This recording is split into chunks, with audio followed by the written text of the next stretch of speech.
Halo,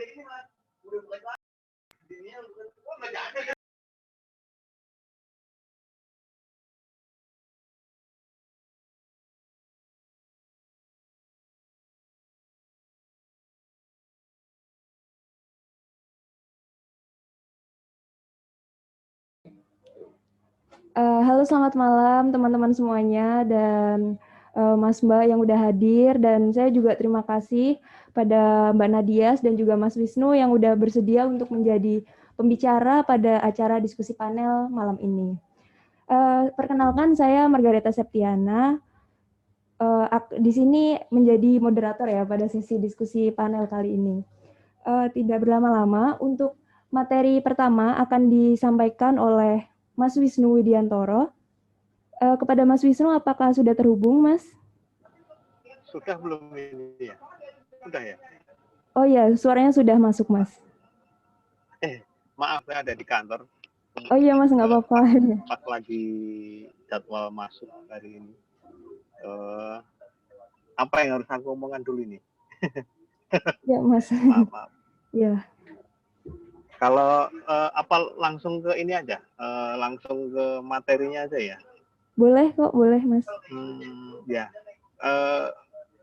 Terima kasih kepada FFT yang telah memberikan kepercayaan pada saya menjadi pembicara. Kemarin saya dihubungi, terus dikasih store, pertanyaan ada 2.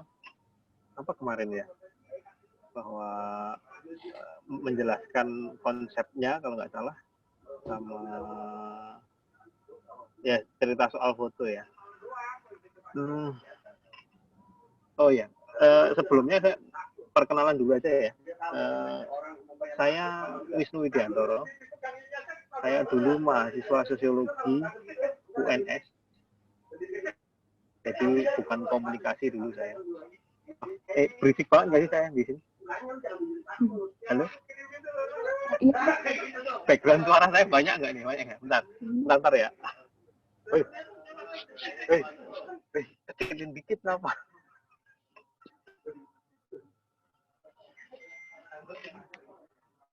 Halo? Udah berkurang banyak ya? Ini berisiknya. maaf.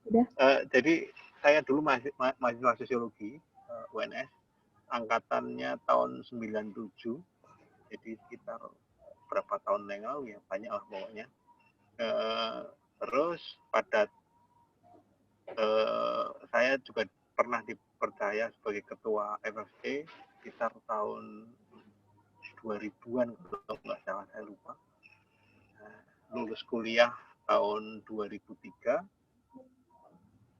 jadi 6 tahun lah saya kuliah, karena banyak di ruang gelap yang ada di FFT, kalau sekarang masih ada itu.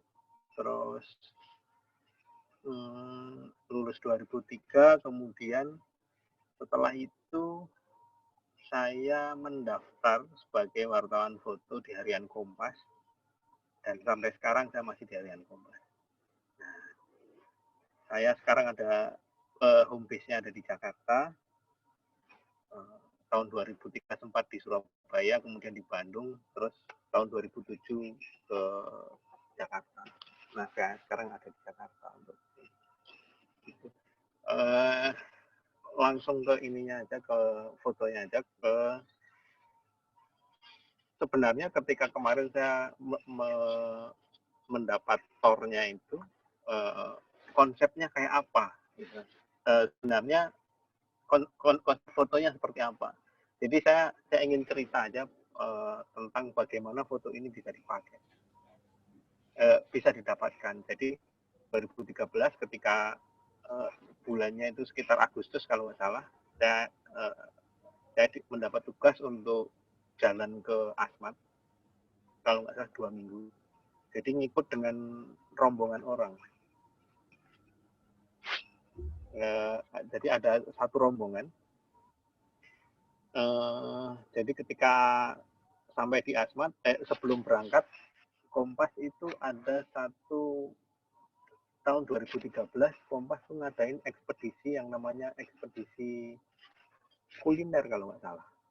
Nah, sebelum berangkat saya cuma dikasih pesan bahwa Wisnu selain motret Asmat, tolong kalau ada orang yang sedang mencari makanan, bahan makanan gitu, dimanapun, terutama di Asmat kan, Asmat terkenal dengan sagunya.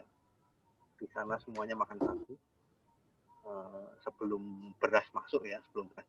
Jadi itu. Nah, saya cuma dapat pesan kalau ada orang nyari sagu, tolong difotoin. Gitu. Asmat ini kan daerah yang rawa, semuanya rawa. Jadi rumah itu ya di atas panggung, jalan itu ya berupa jembatan, tanah lapangan bola itu ya semuanya dari kayu, ada yang di atas rawa-rawa. Gitu.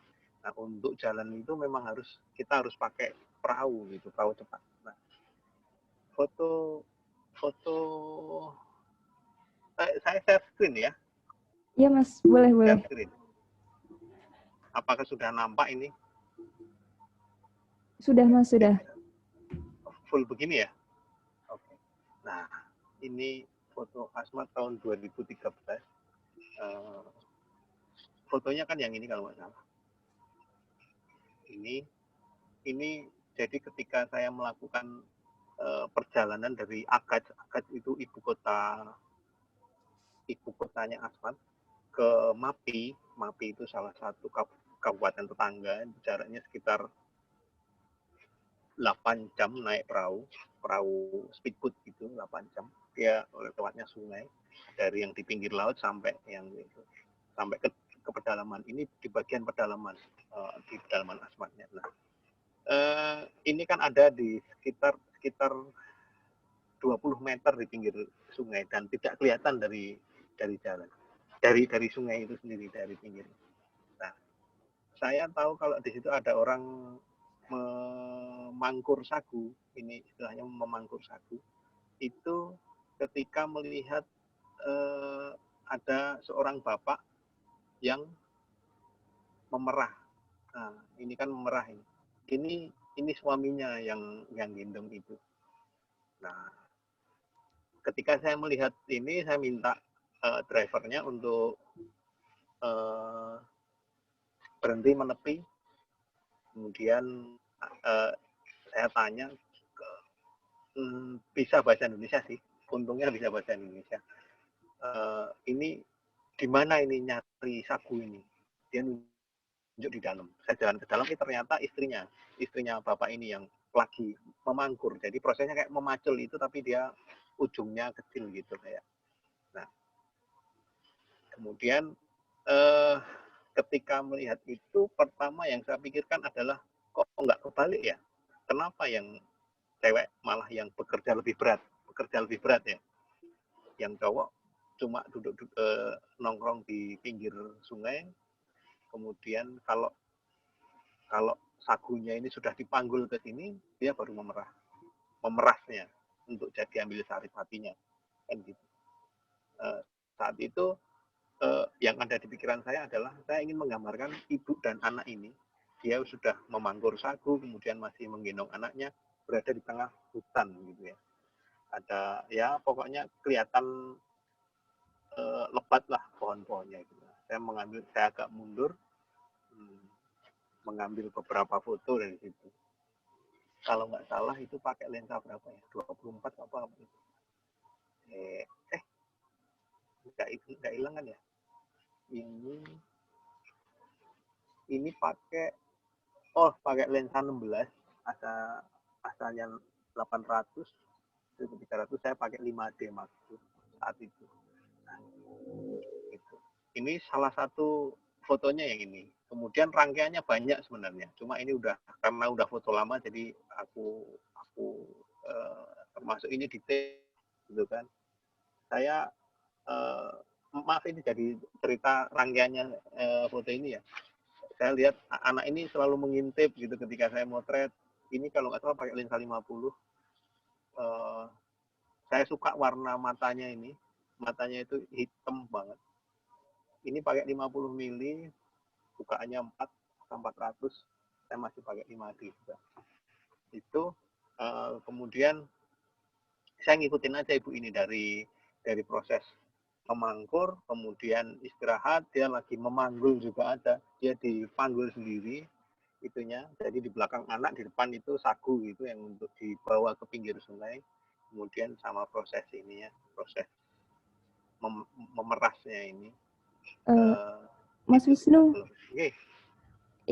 fotonya di full screen aja, Mas. Oh, full screen. Nah, Iya, biar kelihatan. oh gitu. Oh, nggak kelihatan ya. sorry.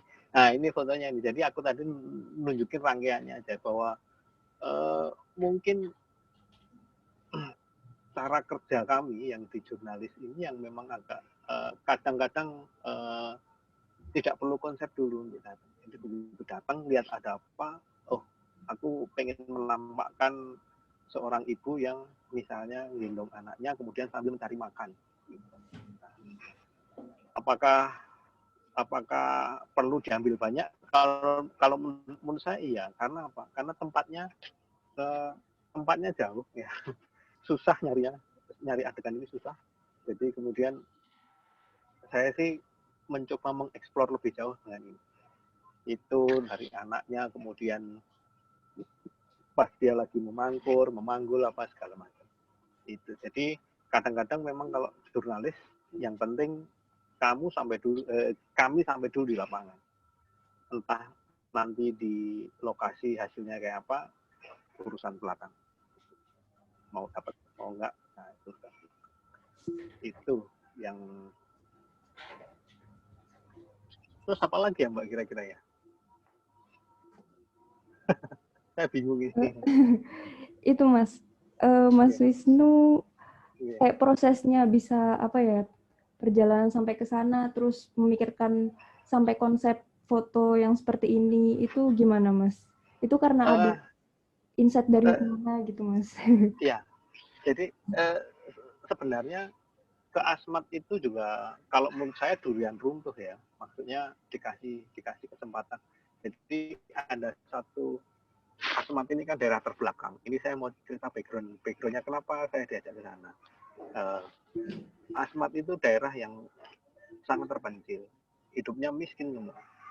Kemudian di Jakarta itu ada satu kelompok pengusaha kaya raya itu yang setiap tahun itu selalu membantu secara keuangan, tapi bukan kepada pemerintah daerah, tapi lebih kepada gereja.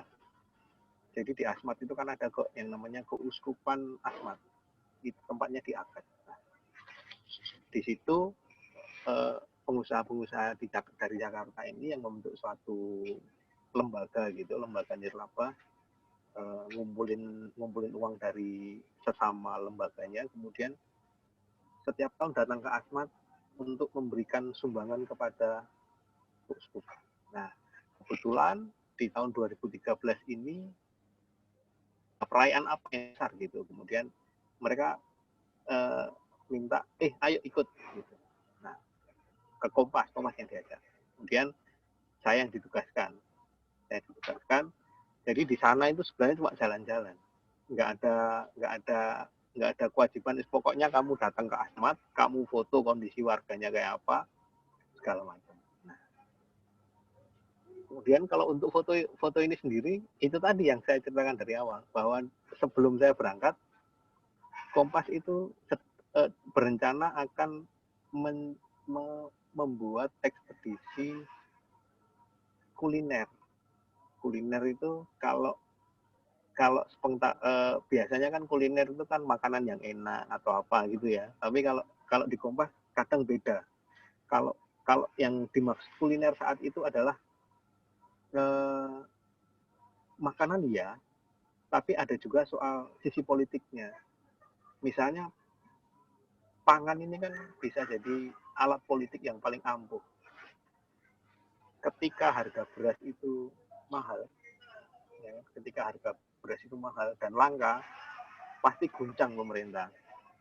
Itu makanya beras kebutuhan pokok itu selalu dijaga harganya. Nah, kemudian selain itu juga membahas soal pangan-pangan lokal.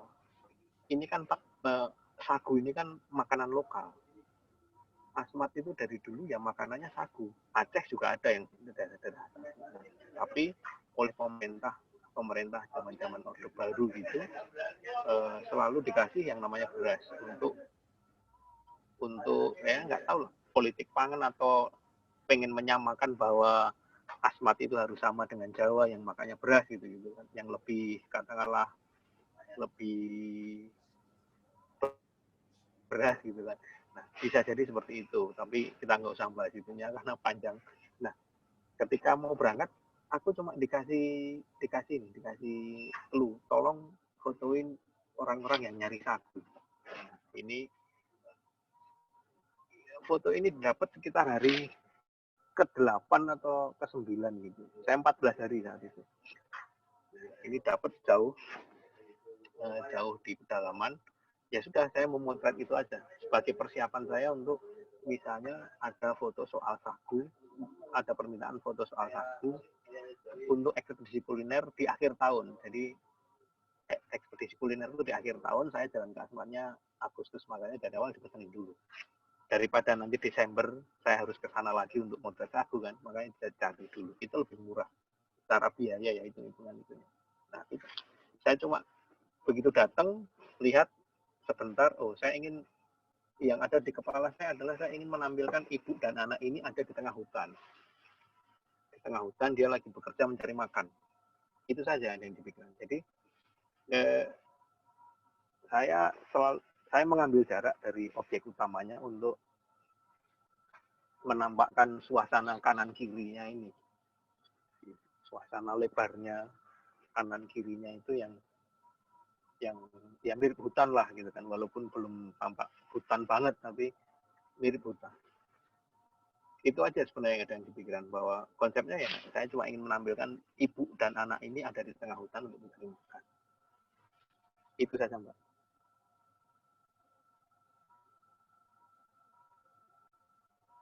Terus, Oh ya, jadi ini apa ya? Dari awal karena Mas Wisnu sendiri udah ada project atau itu untuk ke sana, terus jadi konsepnya tiba-tiba ada waktu di sana gitu ya, Mas? Karena iya, ini iya, ya, seperti karena kalau jurnalis yang tipenya harian untuk melakukan konsep itu kadang-kadang susah ya, karena kan kecuali kalau begini, aku mau bikin foto soal masakan, gitu kan. Aku mau bikin foto soal masakan. Nah, aku udah janjian sama orang, ketemu, oh aku mau bikin foto seperti ini untuk menceritakan soal ini. Nah, itu bisa. Kalau ini kan saya datang tanpa diundang, pulangnya nggak diantar gitu kan. Jadi begitu nyampe di situ ya nikmati aja apa yang ada di situ. Sebenarnya kesulitan saya untuk memotret ini tuh menampilkan wajah si ibu ini. Sagunya putih, kaosnya putih, mukanya hitam. Itu yang susah. Saya sampai pakai fill in flash juga kayaknya jadinya kalau menurut saya semuanya terlalu terang, karena ini siang bolong banget, waktunya juga nggak bisa dipilih kan. Kalau misalnya kita datang dengan berencana dulu, mungkin kita bisa milih waktu, tapi ini ya nggak bisa. Ketika datang di situ orangnya adanya itu, ya sudah kita ajar aja begitu. Jadi memang ya apa yang ada di situ oh ya, Mas. di Siap-siap. Oh, foto berarti gitu, mau kondisi cahaya apapun, itu aja, Mbak. baik. Jadi tadi untuk kesulitan yang Mas Wisnu temui itu adalah di sisi teknisnya adalah menampilkan wajah dari objek Ya, yang ya, dijadikan itu ya point of interest-nya gitu ya, Mas. ya, ya, agak rasis ya. Kemudian untuk pada saat prosesnya, Mas, atau ada hambatan-hambatan, misal ada apa ya, tidak ada yang tidak terima gitu atau gimana gitu, Mas? Proses pendekatannya itu bagaimana, Enggak Mas? sih ya, enggak sih. Jadi sebenarnya eh, memotret itu kalau menurut saya lebih ke cara ngomong sebelum motret. Jadi saya datang, kemudian nemuin bapak yang tadi. Ini saya langsung tanya, ini dari mana dapat sakunya itu. Dia itu di dalam. Siapa di dalam? Istri saya. Oh, boleh lihat kah? Boleh. Udah, masuk gitu aja. Sampai di situ ngobrol sebentar sama ibu, tanya namanya, nama anak siapa, nama ibunya siapa. Kemudian saya ikut nyobain mengayunkan itu bisa apa enggak gitu kan. Susah loh ngayunin itu. Karena kan bentuknya kecil gitu ininya, ujung besinya yang ini itu kan kecil sebenarnya. Jadi bukan kayak pacul, bukan tangkul, tapi dia bulat kecil gitu. Saya mencoba mengayunkan beberapa kali, ternyata susah untuk ngepasin dengan yang bagian yang harus dipangkur di sini. Ya itu saya coba itu aja, ngobrol sedikit, nyoba-nyoba, dianya ketawa, ya sudah. Kemudian baru saya motret. Saya motret ya Bu, silakan. Setelah saya motret, saya ambil permen. Jadi salah satu kunci ngobrol di Asmat itu kalau nggak rokok ya permen gula-gula itu. Pokoknya apapun lah, pokoknya permen aja. Saya saat itu saya bawa 2 minggu di Asmat itu saya berapa? 10 kot pak permen ya, saya bagi-bagi aja. Begitu motret itu anak-anak kecil kasih permen, senang gitu aja sih. Jadi nggak ada, kalau di itunya nggak terlalu ini. Dan orang yang dari pengalaman saya, orang yang ada di pedalaman begini lebih gampang difoto daripada orang-orang yang ada di perkotaan. Kalau menurut saya ya, dari beberapa pengalaman. Kecuali di Wamena. Kalau Wamena itu begitu kita turun pesawat, nah di luar itu ada 1-2 orang tua gitu, laki-laki, dia pakai koteka, pakaian adatnya di sana. Kalau ngajak foto jangan mau, pasti dimintain duit. Tapi kalau orang-orang yang masih begini, enggak sih, enggak ini. Jadi ya gampang-gampang aja sih masuknya. Itu Mbak. Jadi nggak ada kendala sih untuk. Oh iya, baik Mas. Cukup menarik ya ceritanya. Dari awal untuk bisa sampai ke sana, kemudian mendapatkan konsep ini, terus proses untuk pemotretannya, butuh pendekatan juga dengan orang-orang di sana. Terus ini Mas, saya mau tanya untuk misal kita mau mengambil foto seperti ini, biar apa ya, kayak setiap serat-seratnya atau dari foto ini tuh kelihatan lebih detail, itu untuk teknis yang diterapkan dari Mas Wisnu itu gimana Mas? Teknik motretnya? Iya Mas, yang Mbak, kalau motret terbaik lah Mas. Kalau mau jujur ya, ini saya jujur aja ya, semua kamera saya itu settingannya auto Mbak. Jadi kalau saya ditanya ini teknisnya gimana, ya udah kalau saya lebih cenderung ke ngatur komposisi ya. Jadi ngatur komposisi, sekarang kan zamannya enak Mbak. Begitu motret kita bisa lihat hasilnya, ya kan? Iya. Begitu sedikit terlalu gelap ya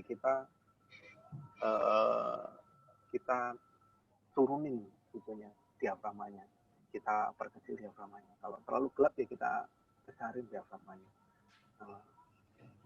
Akan lebih enak lagi ketika kita sudah kenal dengan karakter kameranya.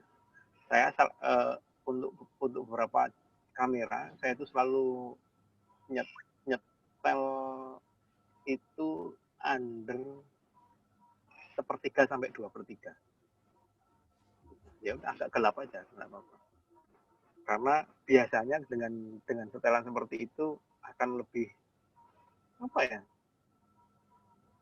Lebih menarik daripada ukuran normal. Saya sih seperti itu. Saya hanya menggunakan manual, benar-benar manual itu dalam kondisi-kondisi tertentu. Misalnya kayak motret konser musik. saya pasti pakai manual. Terus misalnya motret olahraga yang misalnya bola voli atau badminton yang eh, di dalam ruangan cahaya yang bagus dan selalu seperti itu, saya selalu pakai manual. Karena kalau badminton itu kan kalau misalnya internasional kan pasti lampunya kan bagus. Mau motret dari manapun dengan kecepatan yang udah kita kita patok akan sama hasilnya. Tinggal kita pengennya seperti apa, apakah backgroundnya itu hitam banget, kalau hitam banget ya tinggal di dicepetin lagi kecepatannya gitu aja. Tapi pada umumnya selama sehari-hari saya itu motret selalu dengan pakai auto. jadi jadi kalau ditanya ininya kayak apa, ya ini aku pakai auto kalau nggak salah ya. Aku tengok dulu metadataku, aku tengok dulu sebentar. Ada ini? Hilang ya? Masih share screen yang tadi, Mas. Ini ya? Foto. Oh, ini pakai manual ternyata. Ya, kebetulan ini pakai manual ternyata. Ini ada maaf. Ini kelihatan ya? Kelihatan nggak yang atau begini? Nah, nggak kelihatan ternyata. Ini kamera info. Ini ada manual. Ternyata manual. Gimana, Mas? Hmm? Di zoom aja coba, Mas. Ini nggak bisa di zoom yang bawah, tapi kalau yang atas bisa. Kalau yang ini bisa di zoom. Ya kan gede banget nih. Nah, kalau yang ini tulisan kecil-kecil ini ada model kamera, ada kamera dit, ada ISO speed, ada aperture, ada focal length gitu, semuanya kecatat di sini. Jadi saya iya, pakai Mas. manual, saya pakai 1/320 gitu. Termasuk serial number kamera saya juga kebaca. Gitu. Jadi ya itu kalau manual biasanya ketika itulah enaknya digital ya, kita motret begitu kurang terang kita bisa koreksi lagi. Ini aku motretnya berkali-kali kok, maksudnya nggak sekali langsung jadi, enggak. Ya tetap pakai koreksi tadi bahwa aku pengen ini lebih nampak, ya aku naikin aja. Intinya saya selalu percaya pada yang namanya auto di kamera untuk tujuan-tujuan tertentu ya, maksudnya yang tujuan-tujuan umum, motret pemandangan atau apa. Nah, tinggal nanti ketika kita udah dapat angkanya, terus kita mau mainin, nah baru kita mainin di situ. Saya selalu seperti itu, Mbak. Gitu. Oh iya, baik, Mas. Jadi penggunaan kamera secara manual atau kamera secara auto itu juga menyesuaikan dengan cahaya yang ada gitu ya, Mas? Iya. Tapi Mas mau tanya, kalau pas waktu auto itu pernah nggak misalnya tiba-tiba keterangan atau tiba-tiba gelap gitu, Mas? Karena kan cahaya matahari kurang stabil kalau misal di luar ruangan gitu, kalau pakai auto.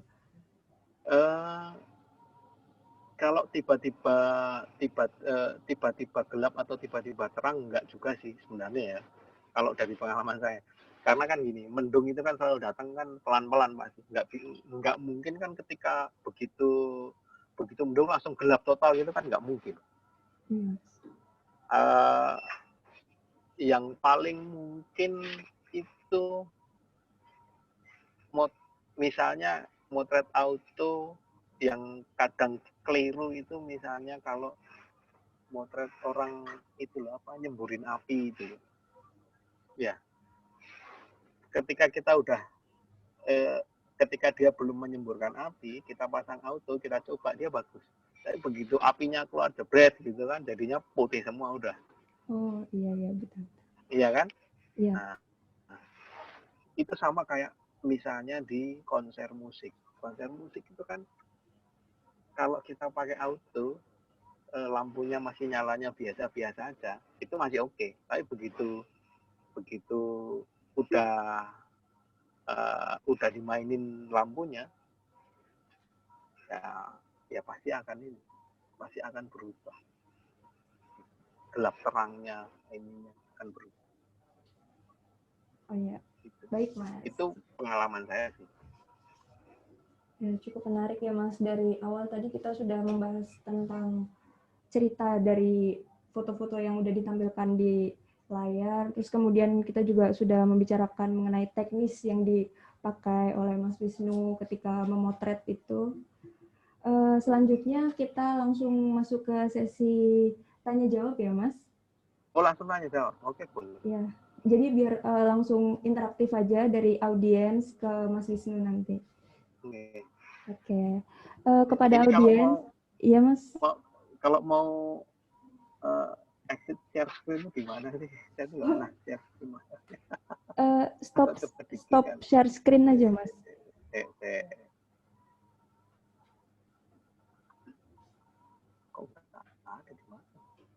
Biasanya di bagian atas.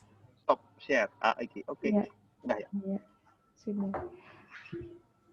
Oke, selanjutnya sesi tanya jawab dari audiens atau teman-teman dan Mas Mbak yang hadir di diskusi panel kali ini mungkin bisa langsung bertanya dengan cara mengirimkan nama di room chat. Setelah namanya nanti saya panggil, kemudian bisa on mic dan on kamera. Kepada audiens dipersilahkan.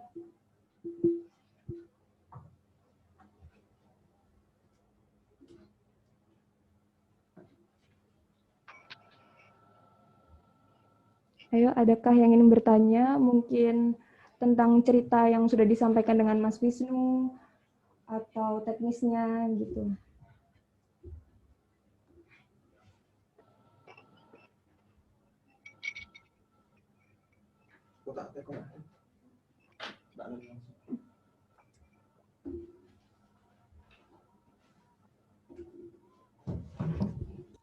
Selamat malam Mas Wisnu. Selamat malam. Oh ya, saya izin bertanya Mas. Nama saya Akbar. Pengen aja nanya dari tadi kan Mas Wisnu berbagi pengalaman pas motret di Asmat.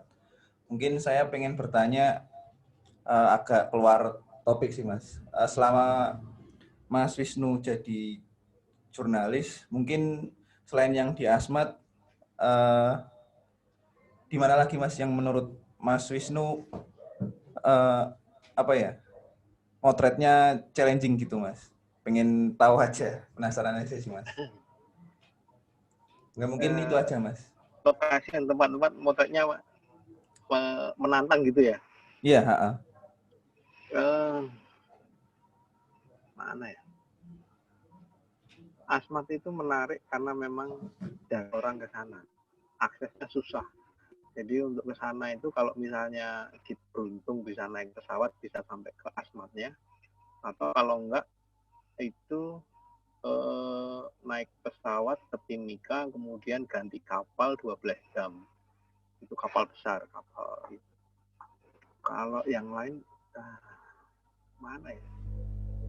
Mungkin pengalaman saya yang lain yang menantang itu ya tahun 2014 gempa di Nepal kalau nggak salah. Gimana Mas? Gempa di Nepal. Jadi tapi ini peristiwa ya, foto peristiwa ya. Ada gempa bumi tapi di Nepal. Jadi kita nggak tahu bahasanya, bahasa Inggris saya juga pas-pasan gitu kan, tiba-tiba disuruh ke sana. Ya beda sekali itunya dengan kalau di Indonesia kan kita masih bisa ngobrol masih enak ya bahasa Indonesia, semuanya tahu. Tapi kalau di Nepal aku nggak tahu bahasanya, bahasa Inggris saya itu ya di bawah aja rata-rata, di bawah rata-rata atau di bawah paling jelek lah kata orang, nggak bisa bahasa Inggris. Jadi ya kadang-kadang komunikasi itu yang lebih membuat susah kita ya. Itu tahun 2000. Selain itu kemana lagi? Kalau yang rusuh-rusuh gitu pernah nggak Mas? Soalnya saya pernah nyoba jalan sendiri ke pas lagi ada aksi, wah malah cuma bisa sebentar ya, terus Kira pulang dengan mata pedas. Nak gas air mata. Tapi saya senang sih Mas dengan yang seperti itu. Ya challenging aja gitu. Ya, kalau rusuh itu gimana ya? Saya itu belum pernah motret karena begitu saya masuk di Kompas itu belum pernah ada kerusuhan. Kalau dulu kan ada kerusuhan Ambon, kerusuhan Poso dan segala macam, atau konflik Aceh gitu. Saya udah nggak ngalamin masa itu, Mas. Jadi ketika masuk Kompas ya semuanya udah tenang lah, katakanlah gitu. Nggak ada rusuh, nggak ada apa gitu. Jadi kalau kerusuhan soal demo ditembak gas air mata, menurut saya ya Mas seperti itu ya, kerusuhan yang eh, belum kerusuhan banget gitu. Ini cuma berantem aja antara mahasiswa dengan polisi, imbasnya ditembak gas air mata kan gitu. Kalau kemarin yang terakhir ini yang di mana nih? Yang RUU apa itu yang terakhir itu RUU yang kerusuhan besar, Cipta Kerja itu yang demo besar, Cipta Kerja sama RUU KPK itu yang paling besar. Iya. Yang beberapa tahun terakhir ya, tapi sebelumnya enggak. Dulu 97 itu malah saya tapi belum motret saya. 97 yang baru lahir Mas kalau tahun segitu juga. Itu jadi ya kalau saya belum mengalami kerusuhan yang besar. Kalau cuma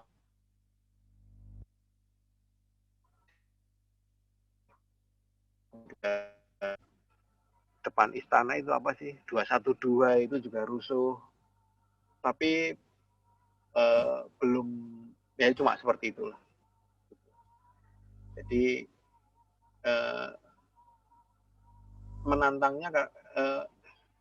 menantangnya masih ya begitu aja, karena kan kalau kita udah di belakang polisi kita udah aman, Mas. Ya, atau kita jauh dari polisi udah aman. Tapi kalau kerusuhan bener kan kita agak belum pernah ngalamin sih. Oke Mas Wisnu, terima kasih sudah berbagi pengalaman. Udah Mas, mungkin saya bertanya itu aja. Terima kasih Mas Wisnu. Sama-sama Mas. Oke, terima kasih Akbar yang sudah menyampaikan pertanyaannya, dan terima kasih Mas Wisnu yang sudah menjawab pertanyaan dari Akbar. Selanjutnya mungkin ada yang ingin bertanya lagi. Ayo.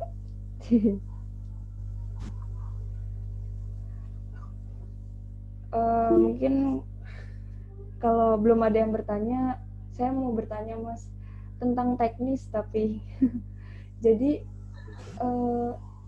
cara ketika di ruangan yang gelap, ya maksudnya minim cahaya seperti itu tuh baiknya menggunakan ISO, shutter speed, dan apa ya, untuk menghasilkan fotonya agar tidak noise gitu Mas, karena itu tuh jujur saya kalau untuk nge-mix itu tuh masih cukup bingung Mas. Jadi untuk memotret di ruangan gelap kurang cahaya, hasilnya nggak noise. Iya. Ya kalau misal tujuan utamanya hasilnya nggak noise, ya pakai asanya yang rendah, ya kan. Satu. Ketika memutuskan untuk pakai asa yang rendah, berarti kita harus memakai kecepatan yang rendah. Ya kan? Nah, biar kecepatan rendah tapi hasilnya stabil, maka pakai tripod, ya kan. Dengan pakai tripod, tapi ada satu syarat lagi, objeknya nggak bergerak. Ya udah, objeknya saya suruh jadi patung gitu. Kalau saya simpelnya begitu ya. Tapi ya kalau simpelnya seperti itu. Kalau tujuannya memang nggak noise, ya pakailah yang rendah itunya. Cuma kadang-kadang kalau motret di tempat gelap asanya rendah itu aku nggak ngerti ya. Apa itu kok saya, saya sih jarang praktek itu, tapi beberapa kali ketika kita motret itu tuh kadang-kadang kok ada kayak keluar warna kuning atau apa gitu. Aku belum pernah nyoba sih, Mbak. Cuma kalau memang pertanyaannya biar nggak noise ya, bukannya harus rendah itu kan, itu ya, asanya kan. Oh, berarti tetap jalan keluarnya harus itu ya Mas, ada tripod itu ya Mas? Tidak, iya. Karena Iya shutter pasti. speed-nya rendah. Biasanya kan gitu motret motret motret teter kan ya. Teter itu kan dulu TPS itu kan sering dipakai untuk belajar motret teter. Kalau dulu di zaman saya. Terus ada teter sopo gitu kan. Masih ada kan sopo kan? Ada Mas, ada. Nah, biasanya mereka pentas gitu, kita belajar motretnya. Siap Mas, terima kasih. Karena waktu sudah menunjukkan pukul 20.25, maka untuk sesi materi Mas Wisnu dicukupkan. Ya. Untuk Mas Wisnu, apakah ada tambahan lagi Mas? Enggak sih. Oh, ya. Enggak sih, biasa aja. Apa yang saya malah bingung kalau ditanya apa yang mau ditambahkan. Nanti kalau saya nambah beneran banyak banget masalahnya, jadi mending nggak usah aja. Ya maaf Mas. Ya nggak usah minta maaf juga kali. Gitu. Oke, terima kasih Mas Wisnu atas materi yang telah diberikan dan waktu yang sudah diluangkan. Ya, semoga semoga mengobati penasarannya soal foto itu. Iya Mas. Terima kasih. Bagus-bagus Mas, tadi fotonya keren. Apalagi kayak apa ya, dari konsepnya sendiri tuh ya gimana ya, udah jauh gitu, jarang, jadi menarik. Oke. Terima kasih.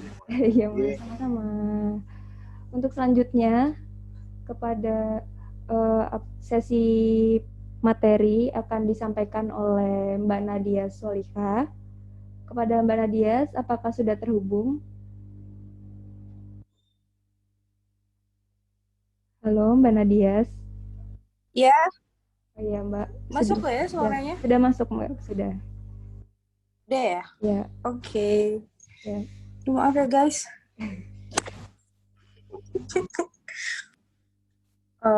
Sebelumnya perkenalan dulu. Makasih dulu deh buat FFC yang udah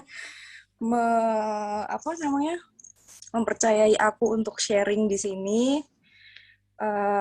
Perkenalkan, aku Nadias. Aku dulu FFC 2015. Terus aku tuh ini freelance photographer gitu. Terus langsung aja. Itu minta tolong di share itu dong. Apa namanya? Share screen untuk foto. Ya, Mbak.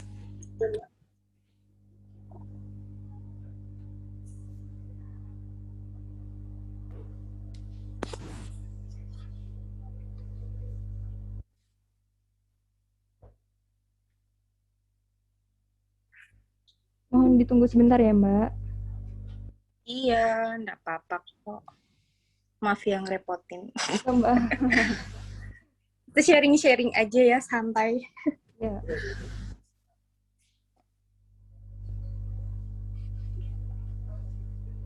Nah, kemarin kan juga ditanyain tuh, gimana sih prosesnya untuk mendapatkan foto-foto itu. Nah, sebenarnya tuh fotoku sama foto yang Mas Wisnu tuh beda banget.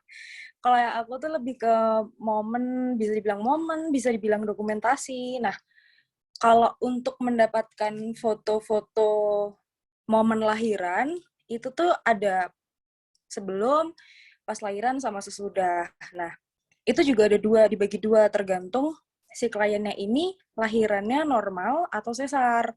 Nah, kalau misalnya normal, biasanya kami, karena kan ini kan project aku dan Mbak Advista. Nah, kalau yang normal ini tuh biasanya kita bukaan 2, kami udah standby. Karena kan kalau melahirkan normal itu udah bukan 1 sampai bukan 10 kan. Nah, kalau udah bukan 2, biasanya klien tuh ngehubungin kami. Nah, terus nanti disusun tuh. Nah, kalau untuk yang foto-fotonya bisa digeser nggak?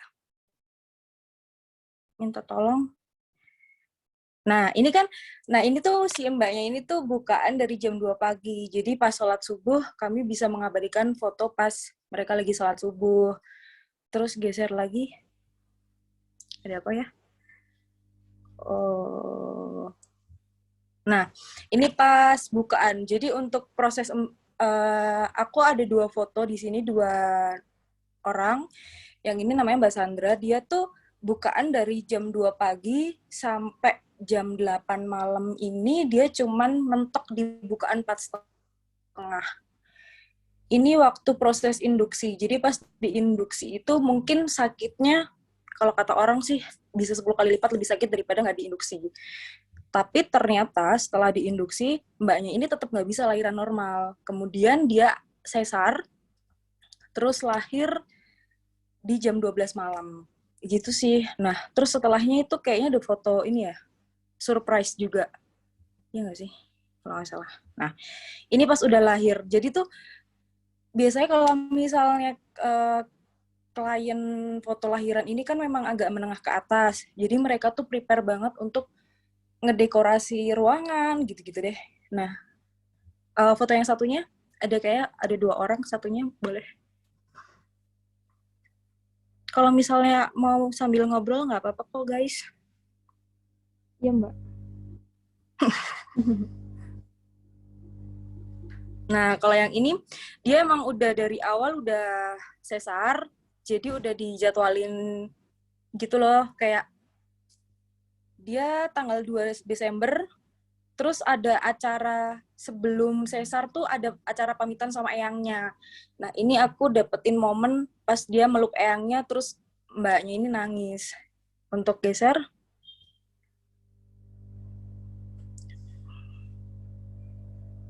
Nah, ini tangan. Biasa kalau misalnya foto lahiran tuh identik dengan bayi megang tangan ibunya. Itu kayak udah wajib gitu loh kalau di aku. Terus satunya 2 lagi. Ini kaki, terus satunya apa ya? Aku lupa ya, guys.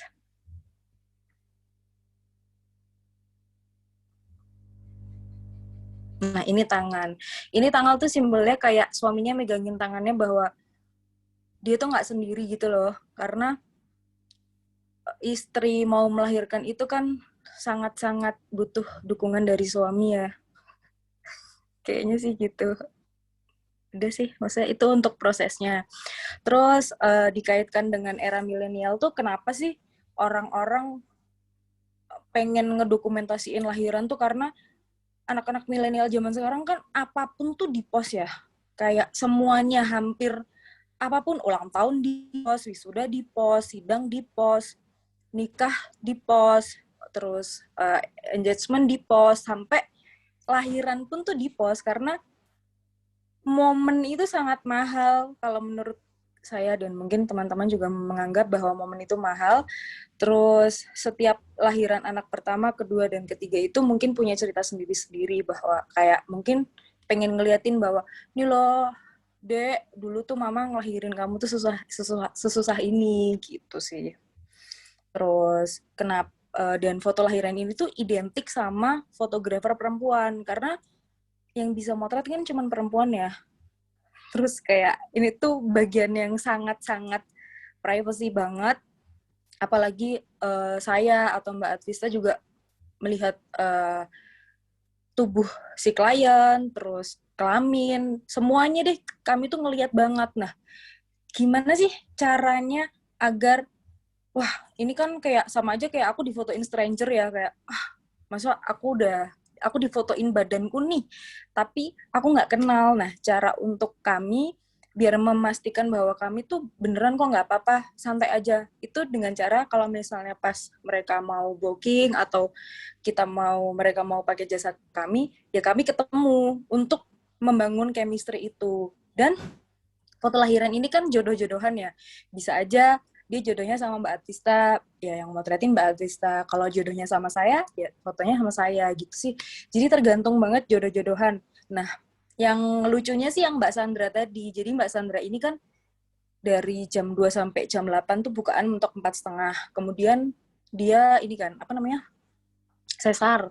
Nah, itu tuh sejodoh itu loh sama aku dan Mbak Atista karena di hari yang sama, aku dan Mbak Atista juga ulang tahun. Jadi kami motret lahiran dan kami juga lagi ulang tahun. Jadi kayak ngerasa, wah ternyata ibuku tuh dulu ngelahirin aku kayak gini ya. Jadi itu feel-nya dapet banget sih. Gitu sih kalau misalnya untuk momen-momen lahiran tuh gitu. Mungkin itu ada mau nanya apa gitu. Tadi kan Mbak Nadia sudah menceritakan tentang background dari foto ini gitu ya, masing-masing cerita detailnya. Terus boleh dijelasin tentang teknisnya mungkin Mbak, teknik fotografi yang diterapkan di foto-foto tersebut gitu.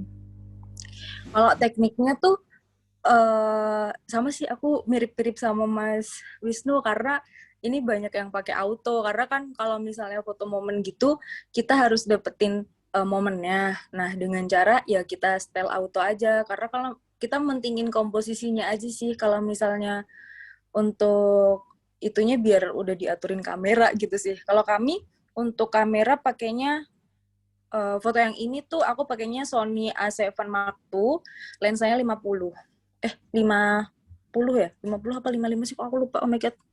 Itulah guys. Untuk tekniknya ya gitu. Itu main di editing sih kalau kayak gitu biasanya. Baik, Mbak. Terus selanjutnya untuk berarti kalau Mbak Nadia sendiri untuk klien-kliennya itu adalah hanya memotret untuk lahiran atau ada itu lain, project lain gitu Mas? Mbak misal, maaf. Kalau aku? Iya. Kalau aku iya sih, aku soalnya maksudnya ini dulu tuh aku sempet nyobain ya kayak kalian sih, maksudnya dari wisuda dulu, ya kan kalian pasti ada yang motret wisuda dulu, motret aku lebih ngerasa feel-nya dapet ketika aku ngemotretin momen lahiran. Momen lahiran tuh dari maternity, terus kelahiran, terus newborn gitu sih. Tapi kalau newborn aku masih belajar. Cuman si partner aku si Mbak Atista ini dia udah motret newborn juga gitu. Ya memang untuk Emang ngerasa perempuan sih, sama-sama perempuan jadi kayak ngerti banget gitu loh. Karena momen lahiran itu biasanya yang ceritanya dramatisnya itu yang bisa kerasa gitu ya Mbak. Iya, itu berasa banget sih. Apalagi ya itu yang waktu Mbak Sandra itu pas aku dan Mbak Atisa ulang tahun, jadi kayak ngerasa anjir kayak sesusah ini ya gitu. Jadi mungkin banyak banget sih yang nanya, nggak takut Mbak motret lahiran, nggak takut ngeliat orang lahiran gitu kan, pasti gitu banyak banget pertanyaan kayak gitu. Nggak jadi trauma buat kamu karena aku kan juga belum nikah, terus kayak nggak takut nih, jawabannya nggak, karena kalau misalnya pas udah di dalam ruangan kan ruangannya dingin banget ya, jadi kita nggak berasa apapun, kita menikmati ngikutin gelombang cintanya. Maksudnya kan kalau pas lagi kontraksi ya kami ikut ngerasain sakitnya, kita ikut ngerasain paniknya, deg-degannya, semua kita ngerasain sama kok sama yang lahiran, cuman bedanya kami yang mengabadikan momennya gitu aja sih. Prosesnya lebih cuman bisa ngerasain. Oh iya Mbak. Tuh prosesnya lebih bisa dirasain gitu ya Mbak. Berarti untuk Mbak Nadia untuk akhir-akhir ini memang lebih banyak project yang untuk klien lahiran gitu Mbak?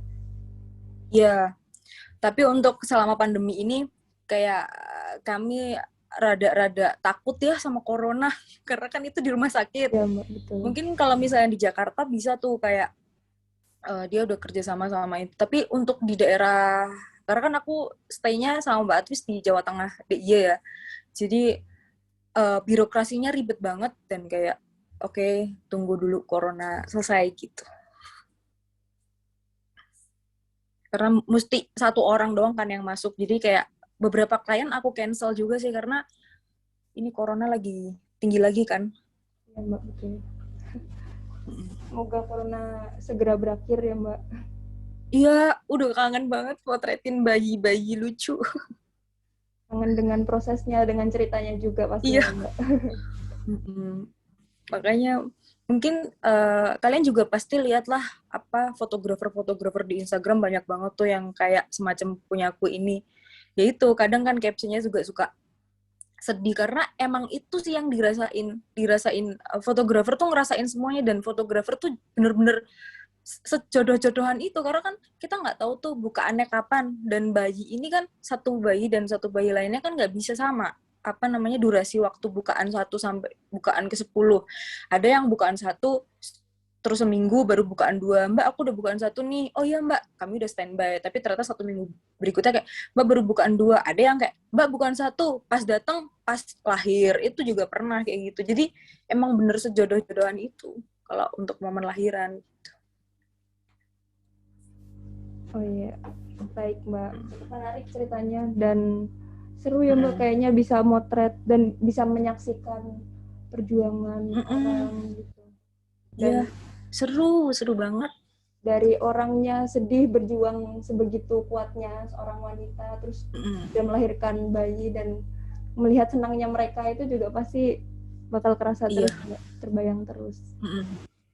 Iya, kebayang.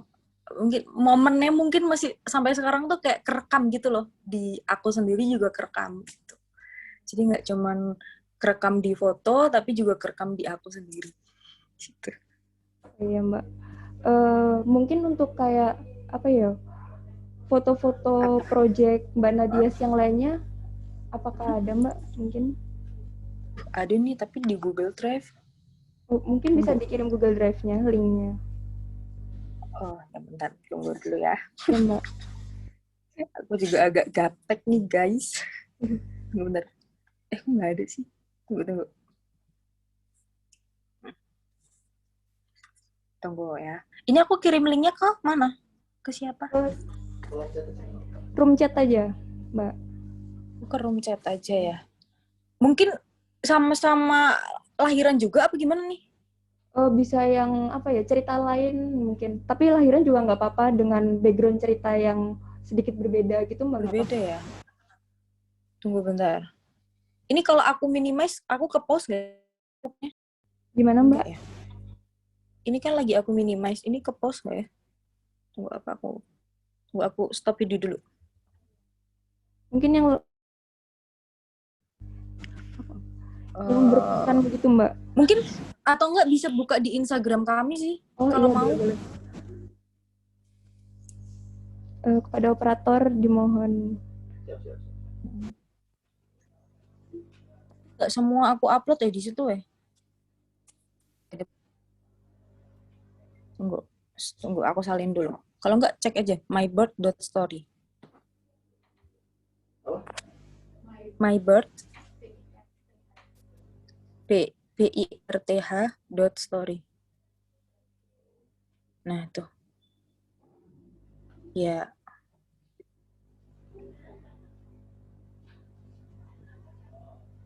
Tapi itu pos-posan lama nih yang itu belum aku post. Itu video sih. Jadi aku nggak cuman foto doang, tapi juga ada videonya juga gitu. Karena kan emang aku basicnya anak broadcast ya. Ada anak broadcast nggak di sini? Ada Mbak. Tadi MC-nya broadcast. Oh iya? Iya Mbak. Mantap. Angkatan berapa sih kalian? Oh my God. 2018 kalau saya. Oh. 2018 ya. Cih. Nah itu pas aku masih di Jakarta, jadi masih ambil yang Jakarta juga. Cuman kan sekarang udah di Jateng aja. Mungkin gitu untuk beberapa foto di sini. Itu, nah yang itu tadi, yang atas, agak atas, ke atas. Nah, yang ini si mbaknya ini pas banget nyampe, pas banget lahir. kita enggak, bukan mana sih? Yang nggak pakai jilbab, yang cici-cici. Lihat nggak? Bukan close. Anggap itu loh bayinya. Nah, itu pas banget lahir. Ya itu kan mungkin ya yang Mas kok susah ya? Sebentar Mbak. Yang bawah tadi. Yang ada bayinya. Ini. Nah ya pas itu. Yang bayinya lagi nguap. Iya kan Mbak? Bener ya. Yang mana Mbak? Yang atas. Gimana sih caranya? Kalau yang ke sana tuh apa sih? Swipe up. Turun berarti turun. Nah, itu tuh. Yang hijau. Ya Allah. Gitu saya. Yang mana? Hijau ini. Turun. Bukan. Turun.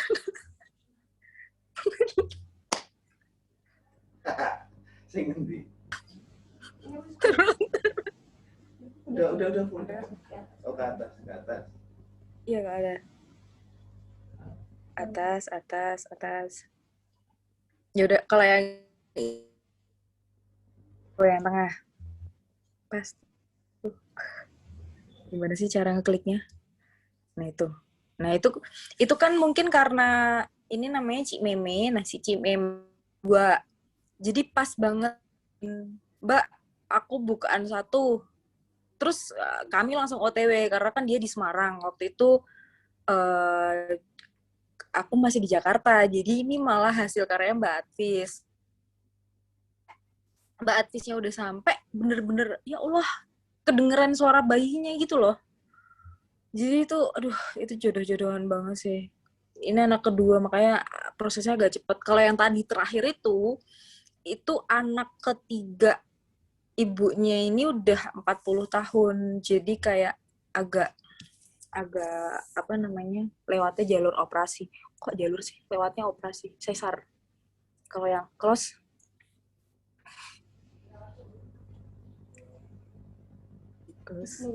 Close.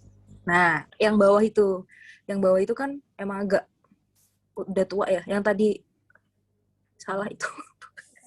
Ya itu yang si telat berapa menit doang itu. Nah, yang bawah ini lah, yang hitam putih ini. Nah, itu kan anak ketiga si ibunya ini udah umur 45.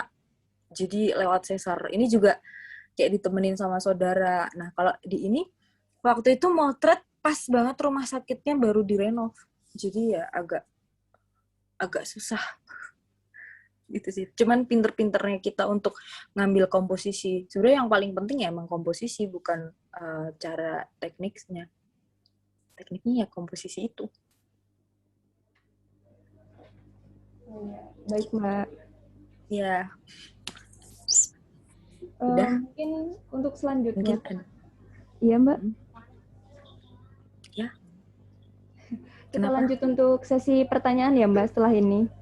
Boleh langsung tanya jawab aja. Kita sharing-sharing aja. Dari tadi nanya juga nggak apa-apa kok guys. Ya, dari teman-teman yang ada di diskusi panel malam ini, dipersilakan untuk bertanya.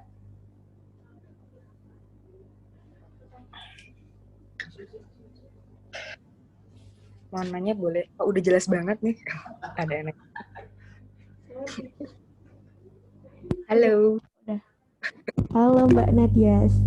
Halo. Aku Anissa. Mau tanya nih Mbak. Mbak Nadias tuh punya apa ya? Bola nggak sih yang dia itu berprofesi sebagai fotografer kelahiran juga?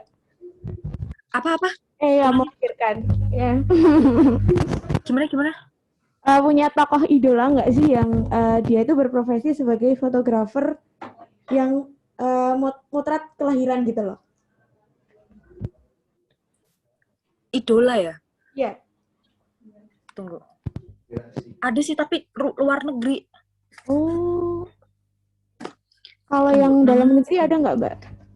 Yang dalam negeri tuh ini Kalau Put itu loh kalau setauku nggak nih, itu Mbak Ayu salah. Bing Slamet, Mbak. Oh iya, Ayu dia ya, Tahu nggak? iya. Tahu. Ya kan? Mm. Apakah Sebenarnya tuh aku salah satu? iya antara Ayu dia kalau nggak Puciput. Tau Puciput nggak? Oh iya. Puciput tuh yang punya bukaan momen tuh loh. Mm. Aku pernah sharing-sharing juga tuh sama Puciput. Jadi dulu pas awal-awal aku buka ini, aku tuh sempet gitu loh kayak, Mbak udah nikah belum ya gitu, udah nikah belum ya, mungkin takutnya kalau kalau Ayu dia kan udah nikah ya, dia nikah melahirkan terus baru motret. Nah kalau aku kan belum nikah, aku motret dulu kan. Ditanyain kayak, oh ya itu ditanyain pertanyaan yang kayak nggak takut dan lain-lain. Terus aku sharing tuh sama Puciput kayak DM gitu. Sebenarnya tuh kalau misal jadi fotografer momen lahiran itu harus nikah dulu nggak sih Kak? Aku nanya gitu, kata dia enggak kok. Dan ternyata Puciput juga belum pernah punya anak gitu loh, tapi udah nikah, kayak udah nikah lama gitu. Malah aku jadi kayak nggak enak gitu. Gitu sih, aku suka tuh Puciput. Kalau nggak Ayu dia. Kalau yang luar tuh namanya siapa ya? Margaret tapi siapa gitu.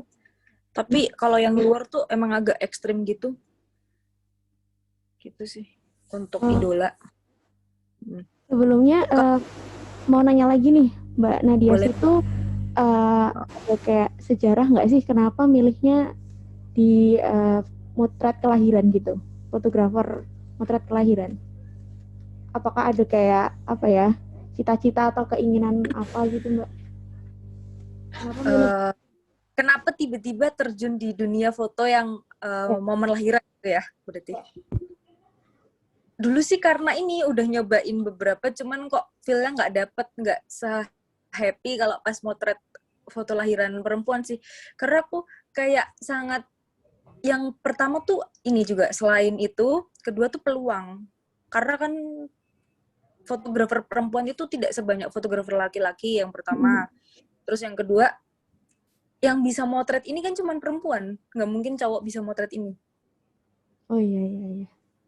Selain kayak ngerasa dapat banget feel-nya, ya karena peluangnya lebih gede daripada cowok. Nggak mungkin lah cowok motret momen melahirkan sampai di dalam nemenin tuh nggak mungkin. Itu sih, melihat peluang. Iya. Kamu tertarik juga pengen jadi fotografer gini? Belum sih, cuma mau tanya-tanya dulu aja. Kalau tertarik ya nggak apa-apa, nanti kita collab. Udah sih Mbak, itu aja pertanyaan dari aku. Makasih Mbak Nadia. Anissa. Udah? Ya, terima kasih kepada Anissa yang udah bertanya, dan terima kasih juga pada Mbak Nadia yang sudah menjawab pertanyaan dari Anissa. Berikutnya ada pertanyaan dari Akbar. Dipersilahkan.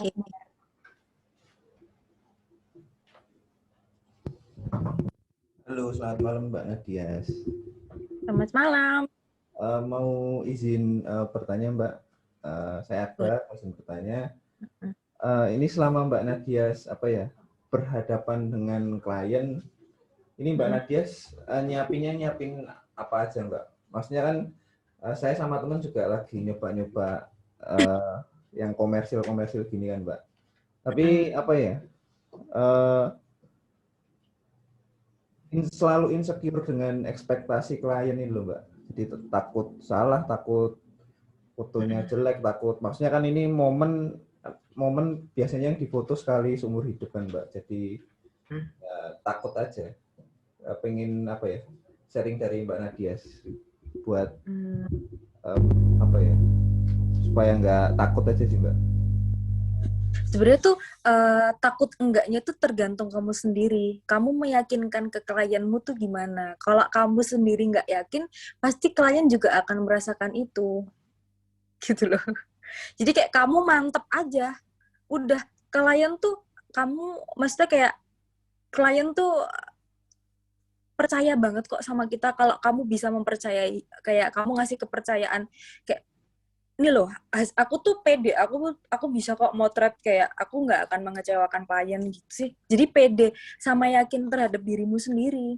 Dan kalau untuk itu buka itu tuh aku ada kayak MOU-nya gitu loh. Jadi karena ini aku juga riskan banget kan kayak mengekspos aku bisa lihat tubuhnya si klien ini, caranya dengan pakai surat pernyataan. Jadi kayak ada surat perjanjiannya, pakai materai. Jadi klien lebih ngerasa, oh ini fotografer nggak abal-abal kok, aku jadi makin percaya gitu loh. Jadi gimana cara kita mempercayakan klien. Makanya kenapa kalau misalnya pas ada klien mau deal sama aku nggak mau kayak ya udah bisa langsung DP aja Kak lewat ini. Aku nggak mau kayak gitu. Aku maunya ketemu. Aku ketemu klien biar klien tuh tahu aku, klien kenal aku dan klien percaya sama aku gitu. Kalau dari aku sama Mama Mbak Atris aku gitu. Gitu, Akbar. Tapi apa ya Mbak? Ya Apa? walaupun udah pede tetap aja sih, maksudnya dalam nanti entah pas ngedit, entah pas. Terus kadang-kadang pas ngedit nanti, wah kok ngeblur atau gimana, ya kayak gitu Mbak. Ya takut aja sih. Ada yang disiapkan lagi nggak Mbak selain PD tadi? Selain PD, ya itu bikin klien percaya sama kamu. Oke. Kalau kamu udah ngasih kayak nih Mbak, kamu perkenal kayak kalau di aku kan caranya kalau ketemu itu kami itu nggak cuman ketemu kayak ya Mbak, oh ya Mbak, jadi besok kalau motretnya gini-gini ya Mbak, enggak ya kita ngobrol, oh ya Mbak anak keberapa, jadi Mbaknya tuh si klien tuh ngerasa nyaman sama aku. Misalkan kalau misalnya cowok kan biasanya wedding ya. Saya Apa? kemarin nyobanya ini buku tahunan sekolah Mbak. Oh, buku tahunan sekolah. Loh, buku tahunan sekolah adik-adik malah lebih mudah toh. Iya sih, tapi kemarin pas nyoba yang SMA agak sulit. Iya. Loh, kalau SMA malah lebih masuk lagi toh sama kalian. Kayak gimana caranya kalian berasa temen kalau kayak gitu. Iya sih. Kayak ya udah santai aja. Kayak temen pasti dia akan menganggap kamu, oh ya udah aku juga difotoin sama temen gitu kan. Kalau buku tahunan kan jauh lebih enak lagi. Karena temen, walaupun mungkin partainya lebih besar ya. Dan timnya juga lebih banyak. Jadi caranya ya percaya aja sama adik-adiknya itu. Ya Mbak. Berarti Iya. emang harus pede ya Mbak, harus pede, harus apa ya, yakin sama Diri kamu jepretannya. sendiri. Iya. Masa kamu mau bikin usaha, kamu sendiri aja nggak yakin sama usahamu, gimana orang lain mau, aduh gimana ya, so, kamu misal lagi presentasi, duh kok masnya kok nggak ini ya, duh aku jadi kayak gimana ya, gitu pasti orang mah. Kalau kamu udah yakin, kamu pede, kamu nih lo gini, pasti orang akan percaya 100% sama kamu. Terus kalau pas bagian ngedit gitu kan biasanya ada 3 kali revisi atau 2 kali revisi, itu kan nanti kamu pasti akan ngasih itu. Jadi ya udah tenang aja. Udah Mbak, Ya. terima kasih. Ya, sama-sama. Udah, ada lagi? Terima kasih Mbak Nadia. Sama-sama, Mas Akbar. Ya, terima kasih kepada Akbar yang sudah bertanya dan terima kasih Mbak Nadias. Ya. Mungkin untuk lainnya, ada yang ingin bertanya, teman-teman?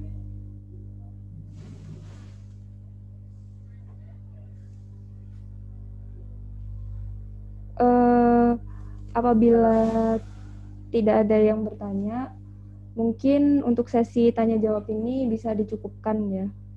Ya. Oke.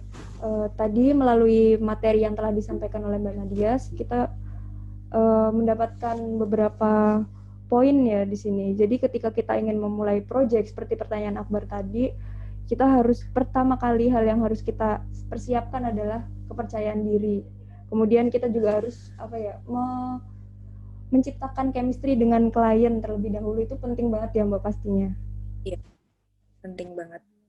Ya, kemudian dari beberapa materi yang telah disampaikan oleh Mas Wisnu, Mbak Nadia, itu adalah 2 hal yang prosesnya menarik, 2 hal yang berbeda, tapi setiap prosesnya itu menurut saya sangat menarik gitu, kayak ya jarang aja momen itu didapatkan gitu, jadi memang benar momen itu mahal gitu. Kemudian karena acara sudah menunjukkan pukul 21, mungkin saya cukupkan untuk sesi materi pada malam ini. Kepada Mbak Nadias dan Mas Wisnu, terima kasih banyak Mbak dan Mas yang sudah menyempatkan waktunya untuk hadir menjadi pembicara dalam diskusi panel malam ini. Dan semoga setiap materi yang telah disampaikan oleh Mas Wisnu dan Mbak Nadias bisa menjadi insight baru bagi kita semua yang ada di webinar kali ini, supaya bisa memulai hal yang baru gitu, kayak mendapatkan inspirasi baru gitu. Ya, saya sebagai moderator undur diri, apabila ada salah-salah kata mohon dimaafkan. Assalamualaikum warahmatullahi wabarakatuh. Acara saya kembalikan kepada MC.